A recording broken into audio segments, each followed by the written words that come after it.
This chilling nightmare still sends shivers up my spine. Periodically, in my teenage years, I would babysit. We lived close to a wealthy suburb, and the families there paid a higher hourly and were excellent tippers to boot. There was a considerable need for babysitters, so jobs were always available, and I made great money. Most of the jobs were ordinary: playing games, watching movies, managing bedtime routines. Occasionally, I could get a kid who wouldn't listen, but we always got along. This story is about a very unusual child who is 12 years old, which is a little old for needing a sitter. Many families are okay with a 12-year-old at home alone, unless it is overnight, and this was for overnight. His mom told me he was usually quiet, but still needed much extra attention. It was a big house, and next to the den upstairs where I was watching MTV, there was a big closet. The closet was big enough to hold a Lego play table. Johnny, that was his name, had buckets of Legos in there with him to build whatever. I didn't look in on him, just let him do his own thing, and he seemed happy enough. I just watched MTV in the adjoining room. He kept busy as I could hear him moving around, and he was always talking, as if he had a friend over playing with him. It was an entire conversation, not just a few words out loud. He left the room only once to get a snack in the kitchen, but then returned to his closet. When 10 o'clock rolled around, I told him it was time to get ready for bed, per the instruction of his mom. He did without objections, and we headed off to our beds. His room was next to the bathroom, and the guest room where I was to sleep was next to the den. Sometime after midnight, I was awakened by someone playing in the closet. I went to the den door, and peeking in, called Johnny to go back to bed. The sound stopped, but I saw that the closet was dark, which was very strange.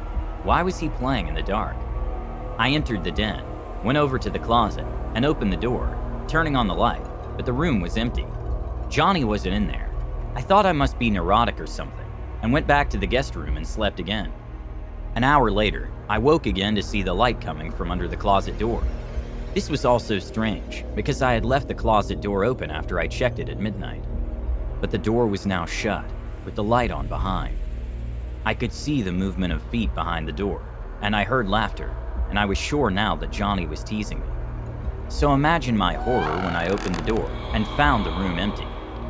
Where I had seen the movement of feet below the door just seconds before was nothing.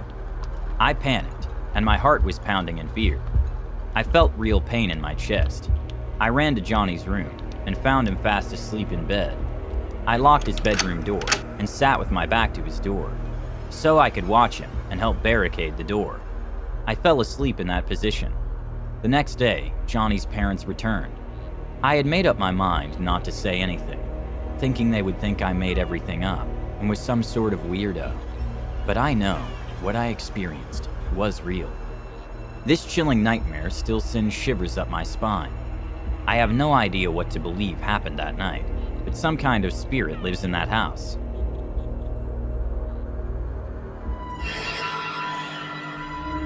Was it a man, a ghost, or something else in the house?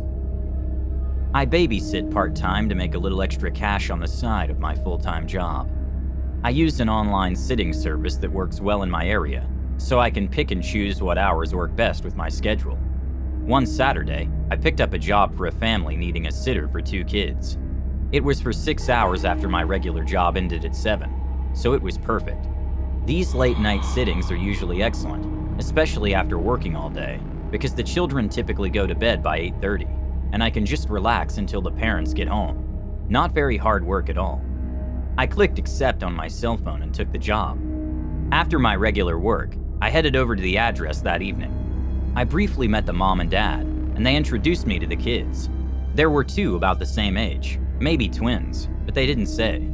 They looked about 5 or possibly 6. The only instruction was to try to get them into bed around 9. The parents left, and the kids and I watched cartoons and colored in a coloring book.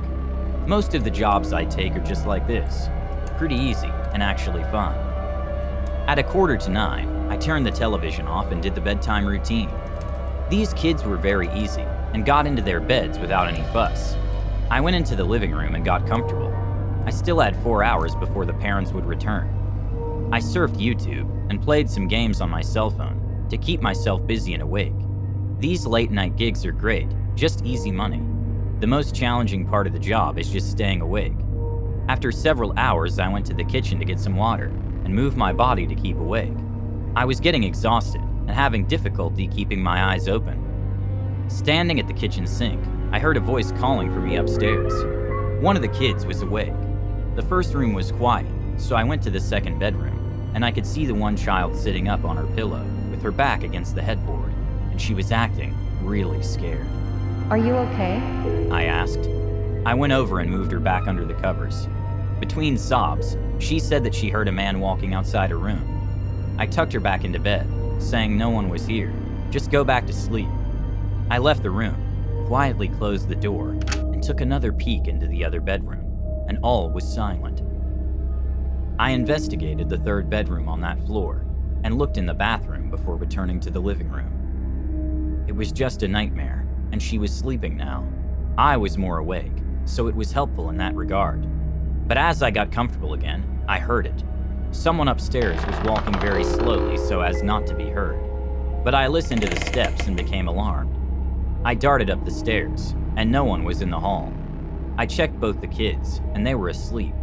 I looked in the other room and bath, and all was silent. Again, I went downstairs, thinking I must be too tired to hallucinate like that. Then out of nowhere came the sound of footsteps moving quickly upstairs. Alarmed, I ran back to the second floor as fast as I could, and both the kids were sitting up in their beds, crying in fear. They were terror-stricken white as ghosts. I grabbed them both and bolted downstairs to my car, parked in the driveway. Locking the car doors with us inside, I dialed the police and the parents' number. The police arrived and searched the house and found no one and no sign of forced entry at any door or window. The kids collaborated on my story, saying they heard some man walking around the house. To this day, I have no answer to this chilling nightmare. Was it a man, a ghost, or something else in the house?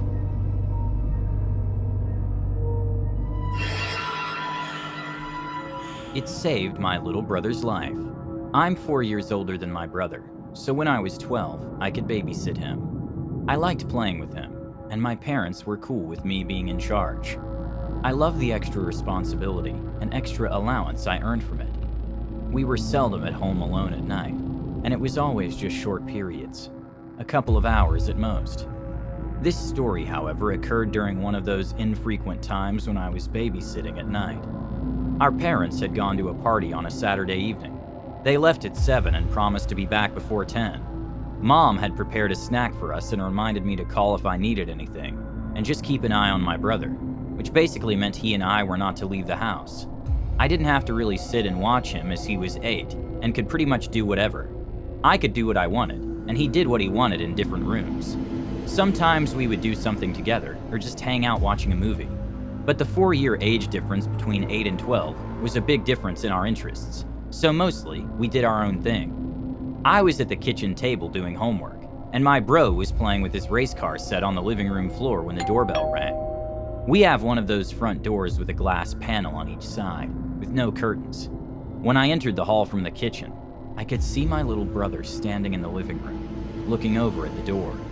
And a man was at the front door looking through the side windows. He was motioning me to come. I put the safety chain on the door and cautiously opened the door. I didn't say a word, just looking at him, and he asked if my mom or dad were home. I thought he was going door to door trying to sell something, so I just said no. He said, "Oh, okay, sorry to trouble you," and he turned around and walked away. My brother asked who was that. I turned from shutting the door and said it was some door-to-door salesman. He returned to his race cars, and I returned to my homework in the kitchen. Neither of us gave it any further thought. A little later, we ate the snack Mom had made sitting in the kitchen. Then, my brother returned to the living room to play, and I sketched a horse running in a field, while still sitting in the kitchen. It was then that I heard the front door open. Going into the hall, I saw my little brother standing in the front hall, holding the door open, and the salesman from before stepping into the house. The man said, "Hello," and I was in shock and very alarmed and said nothing in return. The man was bending down to my little brother and whispering something to him that I could not hear. I started to move towards my brother, and at the same time the man reached down, put his arms around my brother, and started to pick him up. I took hold of my brother's arm, and pulled hard to tear him away from the man's grasp. The man just released him, holding up his hands and saying very innocently, I just want to show him something. "Why don't you come too?" He was smiling, but it felt very disturbing. Holding tightly to my baffled brother's arm, I pulled him further from the man. I was holding back tears, and the man kept smiling at me, acting all caring and kind. "I've already called the police, so get out." With this, the man's demeanor changed, and the smile disappeared. He took a step closer to us and looked really mean. I screamed as loudly as I could, "Get out!" With this, the man turned and departed, driving away in an old rusted black van. I immediately called my dad, and he called the police. Waiting for our parents and the police, I asked my little brother why he had let that man in, and he said he had something for me. My father was proud of me for watching over my little brother, and said I was courageous to do what I did. It saved my little brother's life. The police checked with our neighbor, who has a door camera, to see any video, but it was too dark to make out the man's identity or the van he was driving.